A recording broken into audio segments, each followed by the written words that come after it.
Earlier we covered some of the specific combat changes coming to the mods in the .2 versions with the bomber changes, and in that video we spoke a little bit about different faction playstyles.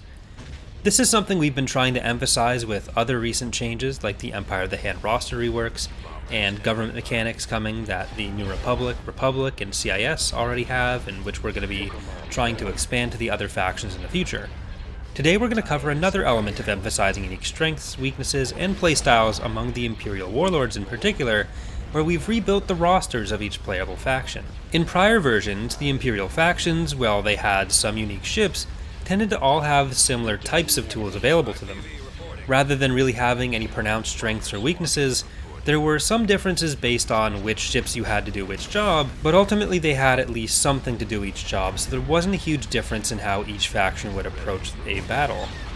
There was a bit more of a fighter focus on the Pentastar roster, for example, but they still had enough tools in other areas that they didn't ever really have to rely on those if the player didn't want to, and there was no real lack of fighter excess in other factions. This is partially a result of how they were initially added, where we first added the Pentastar alignment a long time ago, and for them it was just kind of whatever Fall of the Republic assets we had done at the time, and trying to push them a bit more towards the carrier side.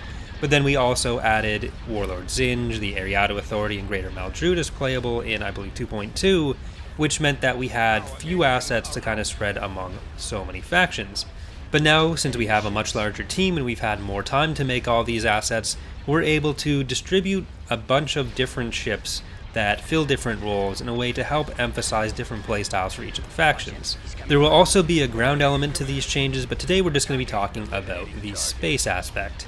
The main focus of these roster reshuffles was to assign each faction units based on a unique set of strengths and weaknesses, and picking units which complemented that.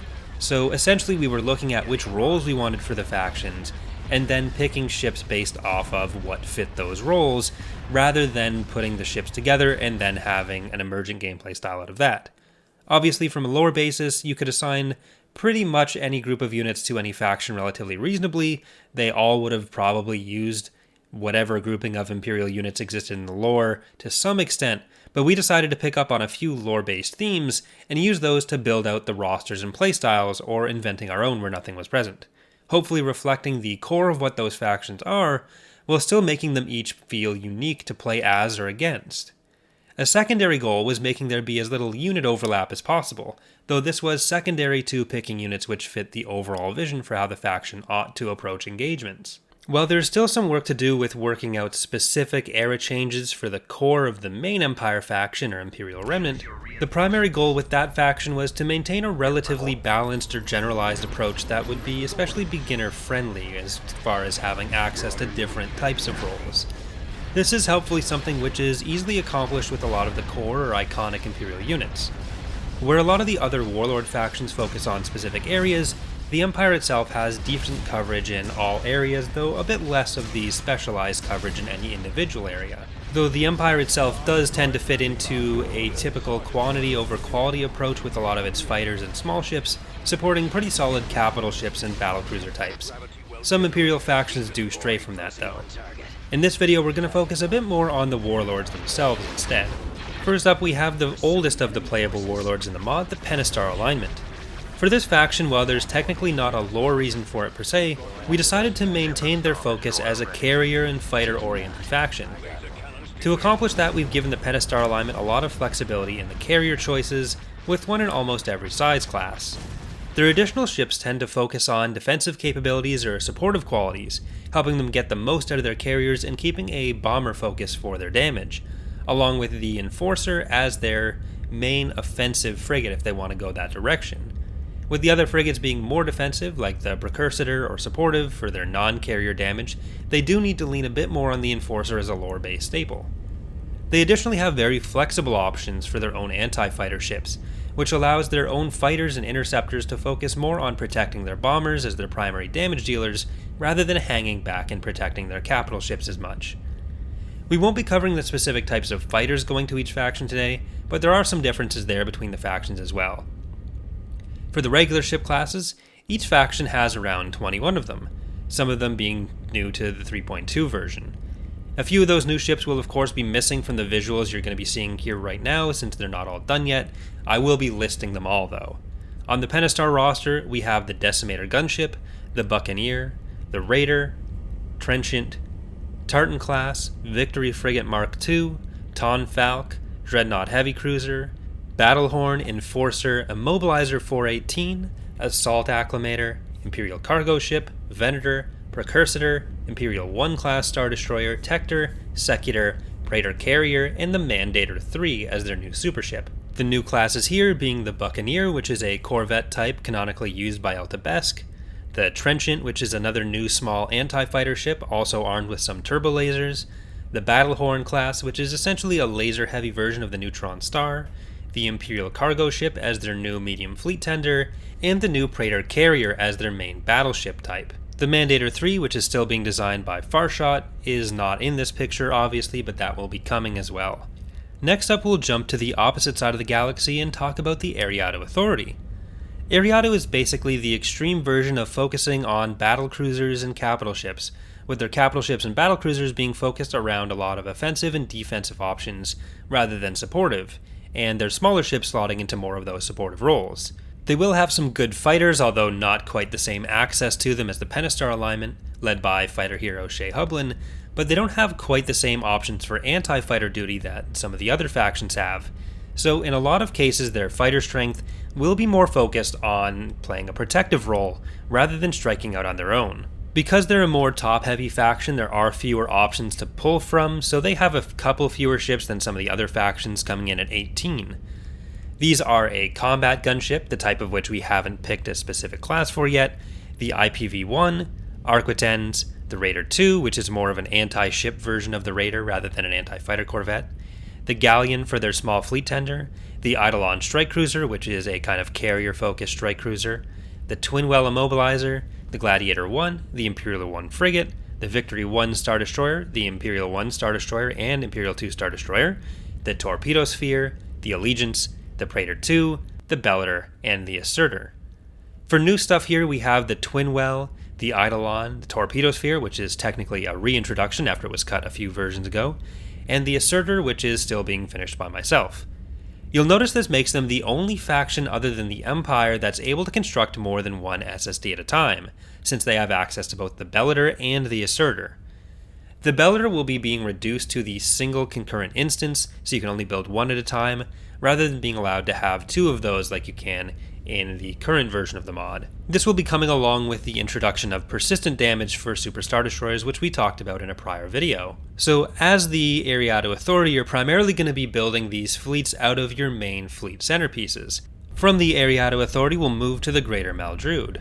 Maldrude is basically the polar opposite of the Eriadu Authority, with their entire playstyle being built around a variety of frigate options with high damage output, and with that damage being available in pretty much every different type, whether that be turbo lasers, ion cannons, or physical munitions that you want to use, depending on what it is exactly that you're fighting. From there, they add in some supportive or ion-heavy capitals and fleet tenders, allowing their frigates to stay alive longer and relying on them to put out the damage, rather than a bunch of battlecruisers and capital ships, along with a pretty reliable set of anti-fighter ships. So whether you're looking for high ion turbo or physical damage types, the Greater Maldrude frigates have pretty much every base covered. Their roster is a currently undecided anti-ship gunship type, the Rendili Light Corvette, the Tartan Cruiser, the Vigil class Corvette, the Star Galleon for their small fleet tender option, the Carrack, Strike Cruiser, Gorath class Strike Cruiser Interdictor variant, Pursuit class, Broadside Missile Cruiser, Vindicator, Acclimator 2, Imperial 2 Frigate, Victory 1 Star Destroyer, Imperial 1 Star Destroyer, the Crimson Command VSD as well, of course, the Dominator Star Destroyer, and the Alter class fleet replenishment ship. They also get access to the Bellator just like before. For the new stuff, this will be the Strike Cruiser variants, the Rendili Corvette, the Pursuit, and the Altor. So you're going to be using a lot of things like Strike Cruisers and the VSDs, and especially things that have powered weapons on them, and kind of protecting them with some of your capital ship options, using things like the Altor to keep them alive even longer. Next up, we have Warlord Zinge. Compared to the other three factions, Zinge is a little bit more towards the general role coverage rather than being quite as specialized, but he has some extra experimental tools which give him an offensive edge. We wanted to keep a core of the Imperial feeling to him, but also represent his pirate and corporate connections, along with his proclivity to experiment and even some of his usage in the books of ships traditionally thought of as Rebel or New Republic affiliated.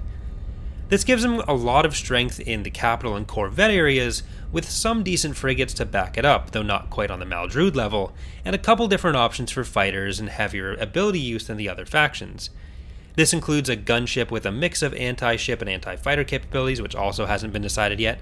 Gunships are an area that we're going to be putting a bit more work into in 3.2. The Interceptor 4, Action 6, CR-92A, which is an anti-ship Corellian corvette variant, the CR-90 itself as an anti-fighter, the Lancer as their higher tier anti-fighter, the Nebulon B, Surveyor class, Star Galleon, the Vengeance frigate, Neutron Star, Twin Will Immobilizer, Dragon class, Victory 2 Star Destroyer, Aggressor class Star Destroyer, Imperial 1 and 2 Star Destroyer, the Twilight variant of the Imperial Star Destroyer, which is kind of a more sensible looking Conqueror thing, the Sarandon class battlecruiser, and the Vengeance Super Star Destroyer.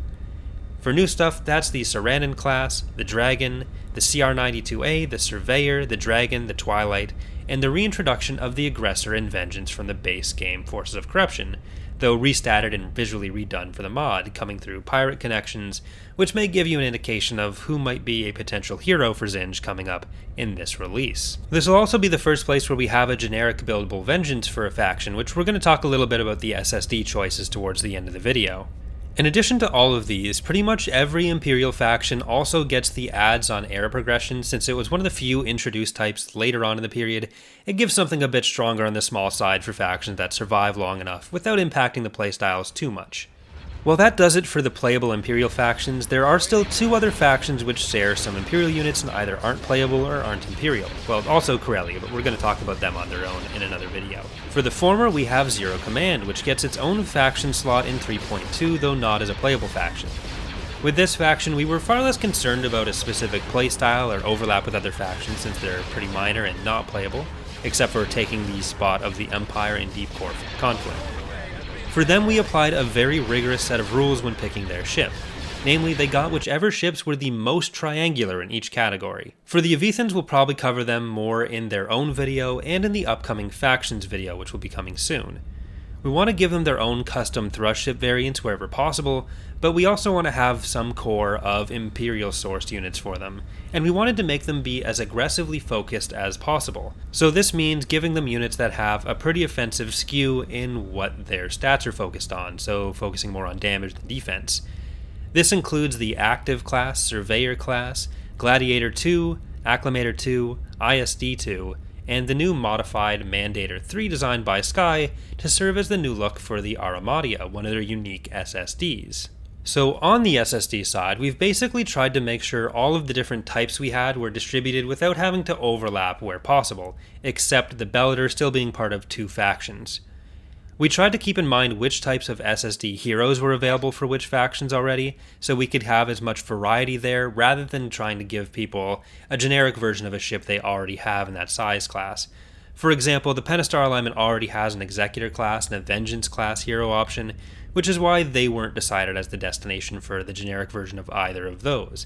Instead, we gave them the Mandator, we gave Zinge the Vengeance, which kind of fits in with his kind of weird experimental look, while still being an option that isn't already used somewhere else, and he still has Razor's Kiss and Iron Fist on the Executor side. So it seemed like those all kind of fit where we put them. We may end up looking to swap the Bellator out for something eventually on either Maldrude or in Eriadu Authority so that there isn't the overlap, but for now, we don't think that's a huge problem. Obviously, all these changes represent a pretty major shift in how a lot of these factions will play, but that's an obvious and necessary side effect of them having a playstyle at all. For a lot of people, this may mean their favorite faction is now no longer their favorite faction, or may even mean that it doesn't appeal to them at all. As factions develop into having their own strengths and weaknesses, there will naturally be some which appeal to you and some which don't. While we'll always endeavor to make sure the factions are all fun to play with and against within their playstyles, our goal isn't to make every faction appeal to every single player. That would typically be a sign that they're all a bit too similar and generalized. For those who wish to return to the more generalized faction rosters, the old versions of the mod will still remain available if this is too much of a change, but we feel like this is definitely the best direction to take the mod in.